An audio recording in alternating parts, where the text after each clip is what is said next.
There was an editorial you wrote together, Senator Graham, from the Wall Street Journal. And one of the things that editorial said is that you would like to expand our economic ties. Because of your mention of oil, I'd like you to expand on that a little bit. How do we expand our economic ties with that country?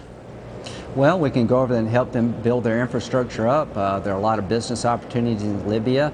They've had the country's been ravaged. They're looking for business partners, and we send business people over to talk with the new regime and try to get a better business relationship like we have all over the world. The partnership is important, isn't it, Senator Kirk, knowing who your partner is? It's widely assumed and known that Muammar Qaddafi was a bad guy.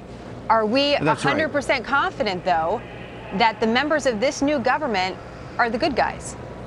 No, we're not 100%, but this is a very pro-American government.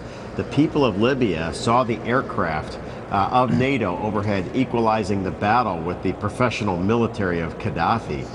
They basically assumed that nearly all the aircraft were American, even though many were British and French.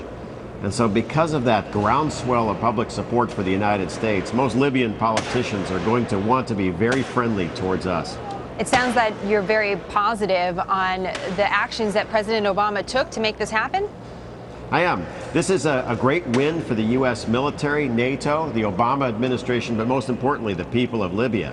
There are challenges. 28 separate militias now control Tripoli. They need to be unified. We need to keep control of the chemical weapon stockpile, and especially to recover the thousands of surface-to-air missiles, handheld missiles that were released to the various militias. All those are challenges ahead for this new government, but one thing they don't have to worry about is a comeback by Muammar Qaddafi. Senator Graham, what do we do about that? What do we do about the chemical weapons? What do we do about these 20,000 shoulder-fired missiles, the 28 separate militia groups that are roaming the streets there? What is our role moving forward? Well, we try to influence the outcome, and one of the problems I have of leading from behind is that when a day like this comes, we don't have the infrastructure in place that we could have. I'm glad it ended the way it did. It took longer than it should have. If we'd have kept American air power in the fight from the very beginning, it would have been over a lot quicker. 60,000 Libyans have been wounded, 3,000 maimed, 25,000 killed. So let's get in on the ground. There's a lot of money to be made in the future in Libya. There's a lot of oil to be produced.